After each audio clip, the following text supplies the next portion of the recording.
Doing it. Wiggle, wiggle, wiggle. It's like it's throat fat twerking. It really is. It's a throat twerk. It's terrible. Ladies and gentlemen, it's Square Twerking. Woo! Welcome to the 95th episode of Black, White, and Red All Over. We're obviously having too much fun already. This is legit. This is happening, people. I'm Victor Dandridge. Ryan Seymore. Throat twerking, people. Yeah. Hashtag. It's going down. It's what we're calling this episode. I'm calling it already, okay? The throat twerk episode, number 95. We're doing something a little special. Yeah, a lot of this time small around. press. Yeah. I do feel bad, though, because we did get a shout out for some things to cover this week. And then we're like, yeah, but we're doing something else. Totally different. Yeah, so thank you for this for the suggestions. Absolutely. But, it's the last, week of the year, essentially. No, literally, actually, isn't it? Yeah. It's literally the last week of the year. 2016 is around the corner. I survived again. And typically, the mainstream doesn't produce a lot this week. It just kind of gets out like catch-up books, some DC annuals. A couple things here and there. So we wanted to give some love to the indie guys, the grassroots, my fellow self-publishers, if you will. Yeah. And the guys in the trenches doing all the hard work and just for the love. Exactly. Because we salute you all day. You know what I'm saying? Did you just from the chest that one? Well, no, it was like My Odin's beard, that was amazing. Okay, so we took on one title that was the same, and then we deferred, right? Well, I did Battle Rally. I did Battle Rally. Rally. Odd Schnozz. I did not do that one. I did Horror Show, Tuskegee Heirs, and Super Okay. Indian. All right, so I did Demon Blade, Battle Rally. I did John Aman, Amazing Man, #1. Yeah. And then I also did If You Die in the Woods, Does Anyone Care? Yeah. So Which I am we'll talk about this one. We'll so talk about jealous. I will hold on to that one for last. Where do you want to go first? You want to talk Battle Rally since we both did that one, or you want to hold on to that? No, we can't. We can. Okay. Yeah, may as well start off. This one was interesting because Shay Han, who did the story and artwork for it, he's from Canada. Really? Yeah. We got an international reach on that one, which is very cool. What? Very nice. The feel of this one is Death Race 2000-esque, if you will. with multiple racing platforms. Like the first one is like a motor vehicle on dry land, and then we go to like a water race. Exactly. But no prisons. Yeah. That's the thing that was interesting. It was like NASCAR just souped up to 11. Yeah. Which I enjoyed. Yeah. Now we were talking about this, and this one is like it had the potential to go like hardcore extreme or like very kid friendly, and it stayed really in the middle. Like, which enables me, like as a retailer and as a parent, I can say it's all ages appropriate because there's no violent the one dude gets jacked up pretty bad, but it was awesome. But it's like nothing over the top one way or another. Right. And I would have loved it if it would have went like, one or the other. To push the needle truly. So that's go ahead and ramp it up, man. Because you've got something very solid set up there. Yeah, I really enjoyed it. Yeah, the template was really good. You just want that extra push, that extra thing. I will tell you, be very careful on the lettering side. There is a thing that you aim to do that is really clever, but the execution of the dual conversation points is a little tricky. It's a little tricky. You got to look at that a little more to see how to make sure that people know to go back and forth. That's the one super critique that I have. Yeah, but it was a good read overall. Yeah, it really was. Yeah. It really was. Good characterizations. The art was fun. Yeah. I liked it. Yeah. I liked it a lot. Yeah. I want to read issue 2, I'm not gonna lie. Yeah. So if you got issue 2, send it to us definitely. We want to know. Because we want to know. That where we left off. Yes. That was more than just like there was a fight for dominance. It was like, so how's this going down? Like I really want to know. And that was cool. It was like some really interesting sort of corporate drama by way of Death Race. Yeah. I was like, so if you're a fan of Death Race or the old school Steve Jackson game Car Wars, yes. Like definitely pick it up. Would you? Okay, if we were to put it together, if this was our Hollywood pitch. Death Race meets Dynasty. What? Because it does have that kind of melodrama attached to it. It does. So There it is. Yeah. Hopefully you're old enough to know what Dynasty is. Oh God, that would hurt my feelings. Because that dude's gonna come back. Oh my gosh, yeah. Because Who shot him? That's right. Because the dude that we can't. Spoilers. Yeah. Spoilers. He's, No spoilers. No definitely. spoilers. Issue 2. Get it done. Ship You're it. confusing it with Dallas. Bobby was in Oh, the shower wait. in Dallas.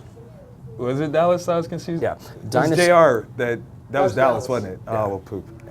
Yeah, because Bobby was in the shower, and that's how they're That's like, well, right. it was a dream. That's right. And she it- comes out and is like, wait, no Yeah. one shot JR. It was a dream. Yeah. Sorry. I mixed my 80s. Yeah. Sorry. It's my fault. He's not a Falcon Crest fan either. Cosby Show kid, all right? Sue me, man. Sue me, okay? That's all I'm saying. Fair. All right, thank you. All right. All right, so I took on Demon Blade, #1. Yeah. Day Studios. David Dace does the artwork and the writing and all that stuff.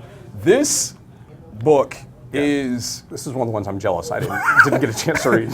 It's wild, okay? Like, all right. I was talking, okay, Hollywood pitch. Yeah. Hollywood pitch.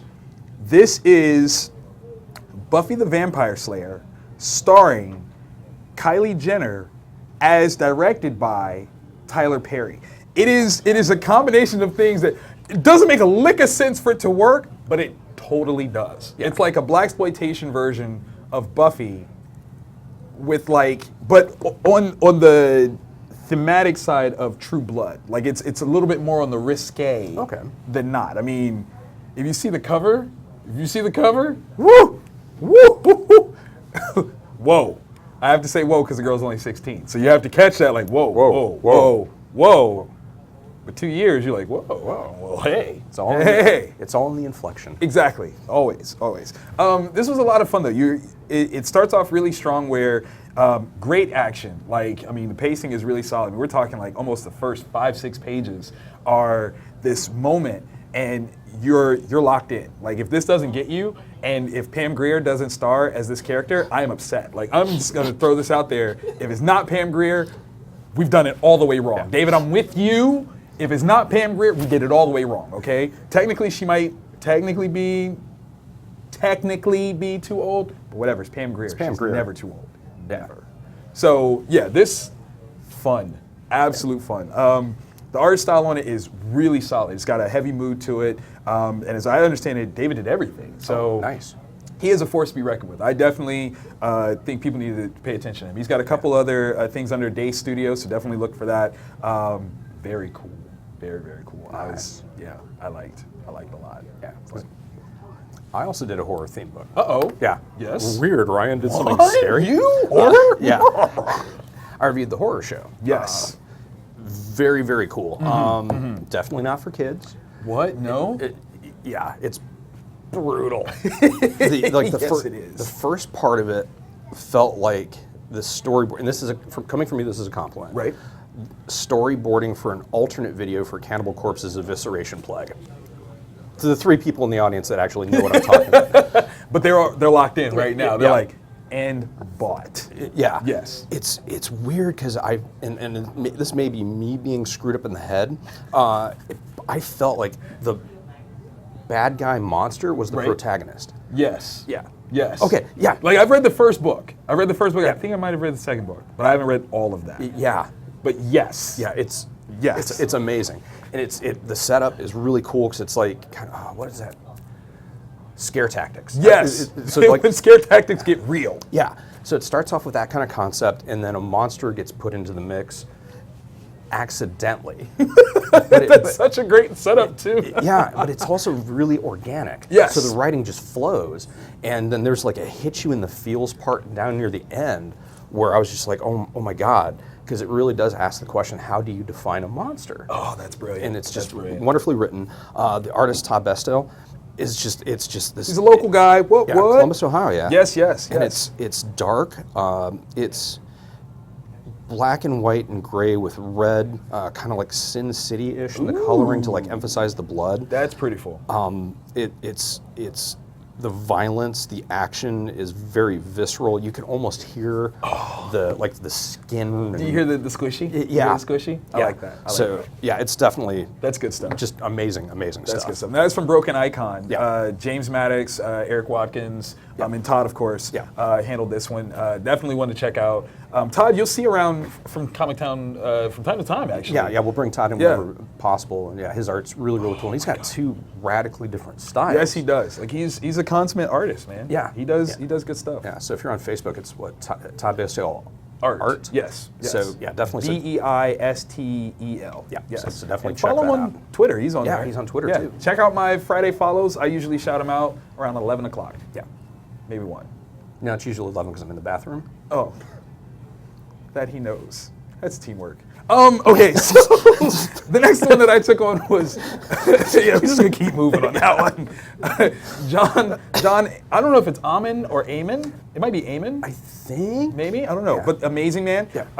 This one's from Gallant Comics. It is Barry Gregory on writing and colors, and Stephen Butler on art. Yes, and this one is a very interesting one. Okay, so these other stories seem to be like original takes on just concepts overall. Yeah. This one seems to be listed as a reintroduction of a character that was first created by Bill Everett, who created the Submariner, rest in peace, Namor, Dirty Squadron, and then also co-created Daredevil, right? Yeah, I believe so. Yeah. So this character has like very strong early Golden Age roots, and they're kind of bringing him back, possibly from public domain, and playing around with it. He hasn't been in anything. Yeah. Now, visually speaking, it's like this dude looks like the perfect amalgamation of Namor and He-Man. Like if Namor and He-Man had a baby, or at least if Namor put on He-Man's costume, this is what he would wear. And it's kind of awesome. Like, it really is. Like, I know that sounds ridiculous, but it's really kind of awesome. I think out of all the ones that I read, it's probably the most polished and mainstream-esque book. Okay. But considering, like, Barry's background in printing and things like that, makes sense. Barry has a very particular taste, and it works really well for this. The story is very, very classic. I think story-wise for me, it takes me back to, and I know this is not the greatest time in comics for everyone, but it takes me back to the 90s when I got into comics. So it was the flair and the storytelling style that made me want to do this in the first place. So it was really awesome to see that. The colors though, Barry, oh my God, like how has no one else brought you in full-time to do colors? Because you did a great job on the colors. Like it's not usually really good, and yeah, you make Steve's stuff like shine, like it's really good. Like Steve is already like solid, but these colors add immensely to it. It's really, really nice. They also throw in a character, Googer. I can't think of his first name, but apparently he was created by Jack Kirby. Whoever, I mean, like they're educating people with this series. It's really cool. But you have a very similar setup to the Lois and Clark, character trope, and he's the guy that has powers and comes in and saves her. The range of his powers, though, I don't really know what all they are. I think they are wide in their showcase. It's very cool. But it's got like a pulpish feel that I think, if you take pulp and superhero and really push it together, that's what that is, and it's done really, really well. Nice. Yeah, I like it a lot. I've got issue 2 that I'm totally going to read as soon as I get home. Yeah, ship that to me, por favor. I got you. I mean, I look out for my peeps. What? What else did you do? Where do I go? Where do I go? Because I got a couple things that wasn't the creator, but it was friends of mine that sent me like, you might check out this. I'll start off with Tuskegee Heirs. Okay. It's Heirs, Heirs. Yep. It's set in the future, kind of a science fiction-y story. Okay. All black Air Force unit that planet's being invaded, and they're just fighting to save us. Dude, that's awesome. So it's very, very cool. And then it does reference back to the Tuskegee Airmen. Okay. So very, very cool. It was one I really enjoyed. So definitely, that's a nice definitely title, check that man. out. I'm kind of jealous. I didn't think of that. Yeah. So definitely Failure. check that one out. Nice. What else did you have? The other one was Super Indian. Okay. And we were talking about this before we started filming. Like we're trying to name off like First Nation Indigenous characters, and like We've got Apache Chief. Yeah. Warpath. Yeah. Thunderbird, but technically, I mean, he died in the first issue that he appeared in. So Yeah. But you give it and then you take it away. Yeah. Gateway, yeah. Shaman from Alpha Flight, does he count? Yeah, probably, maybe. I don't know. So I mean, there's not like a lot. 5. Yeah. I mean, maybe there's more. I mean, maybe we're just being like very, but 5. Yeah. But it's in same sort of situation where it was like someone comes in like, oh, do you have any characters that Right. fit this? And I got this guy. Ish. So it's basically just a story of an indigenous person with Captain America-esque, like somewhere between Captain America and Superman type powers. Okay. Really, really cool. There's a link up on the PBS website. Oh. So if you just do a search for Super Indian, you'll find it there. There'll be links to getting digital copies of it. So That's pretty dope. yeah, so very, very, very cool. Nice. And then my winner for this week. I am so pleased about this. Let it be known, Ryan is mad at me right now because I read this and he didn't. And the thing is this is me ultimately getting him back for, I can't even remember what, he wrote a note that says he hates me. That's so messed up. I'm getting him back from the one time, go back in the episodes, I'm sure you'll find it, when he It was knew, Big Trouble in Little China. and he held it back Yeah, from me. it was written by John Carpenter. It was like my little nugget, and this is my comeuppance. Okay, the universe balances scales. Okay, so the story at hand here is if you die in the woods, does anybody care? Steve Steiner is the writer and artist in this one. Now, what's awesome is I went to college with Steve. Oh, really? At CCAD, yes. And in fact, Steve did the very first indie book that I had ever read. And it was this little, digest, piece called Cog. And it was beautiful. It was this whole idea of this person not wanting to be a cog in the machine and wanting to stand out and be different. Yeah. It's beautiful. I probably have gushed over this book over the last, oh my God, almost 15 years. Oh, Yeah, that's scary to think about. Yeah, I did the math and it just made me sad. But I gushed over this book for years. So hopefully Steve is properly embarrassed when I bring it up. But he has taken on a very solid cartoon and satirical style, and it has culminated in this story. I will give you key points. Key points. Homicidal beaver. I'm just gonna leave it at that. Homicidal beaver, people. Okay, a beaver that kills people. This is not like animals that are walking around like, oh, don't. No. This is a beaver that kills. Okay, the art style is like what is on Cartoon Network right now. This is, if this doesn't get made into a horror movie, I am upset. In the Such a same vein good of concept. Cabin in the Woods, we're in the, oh my God. This is, okay, no, I'm gonna give a little more. A little more. This is an assassin beaver hired by a bear that managed to get himself made mayor of a town full of actual people. Let me just, and that's such a side note, that's such a back piece, that doesn't even spoil anything. Just let that sit. Just chew on it. Just chew on it. It sounds like the perfect union of Thanksgiving and Yes. Cabin in the Woods. And Yes. I went to Yes. kiss the comic, and I just. It's 4 chapters long, and they were glorious. I couldn't stop reading it. It was so good. Yeah. So good. Steve, thank you for sending that my way. Thank you so very much. I will outright say it. I will speak on Ryan's behalf. We need you to come into the store so he can buy copies of that Yeah. and have that here. Yes. He needs it for his life. I do, actually. It's important. I mean, And the holidays just passed, but they're not over, so you can bring that in and make a Christmas miracle for him. I don't do consignment either. I just give you cash. Yes, he does, because we don't like consignment. Boo consignment. Yeah. Boo. Invest me. But yes, that one, oh my God. Yeah, it sounds like just So it was good. made for me. So good. I just, yes. Okay, you read one more though. Yes, Odd Schnozz. Okay, now this one is, The Hollywood pitch for it, it's Oni Press. okay. I believe. Yeah. It actually is. No, wait. Okay, argument's sake, Mm-hmm. does Oni Press count as independent?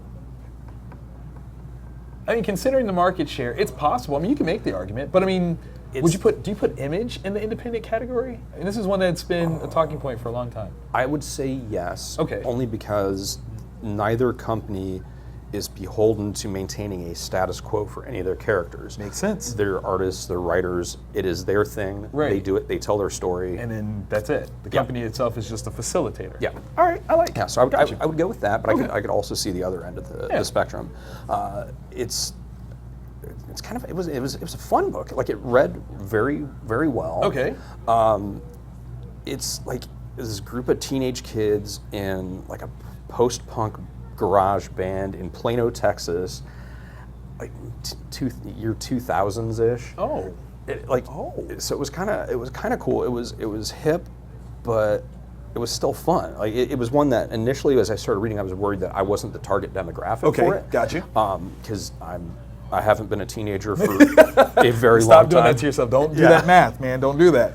But it was really cool. It felt like something I could watch my kids do. Oh, that's awesome. And that's awesome. yeah, there was a surprise appearance at the end of the first issue by something I won't spoil for you. But yeah, it was really cool. All right, sweet. Now, is this one that you would definitely like to have in the store as well? Yes, that's one for retailers. There is up on the Diamond website. You can get a preview copy of it. Definitely check it out. I don't know if Diamond has it in stock, but that's something I'm going to be double checking and placing an order for. Is it possible that it's not officially out yet? Are we like previewing? I don't know. Are we special? We may have previewed a preview. Oh, But yeah, what, son? it's really good. High class. Definitely check it out. Up there. That's it. This was really fun, man. Like, Yeah. I think we're gonna have to open this up again to do at least maybe twice a year. Yeah. Because There was not a submission that I hated. Right. Like, everything was at least fun. Yeah. And some of it was like mind-blowingly good. And you know what? And it's funny how many times, like, we'll read a mainstream book and be like, how did this get made? this happened. Yeah. This did happen. Bizarro. I'm looking at you, Hank. Yeah. Yeah.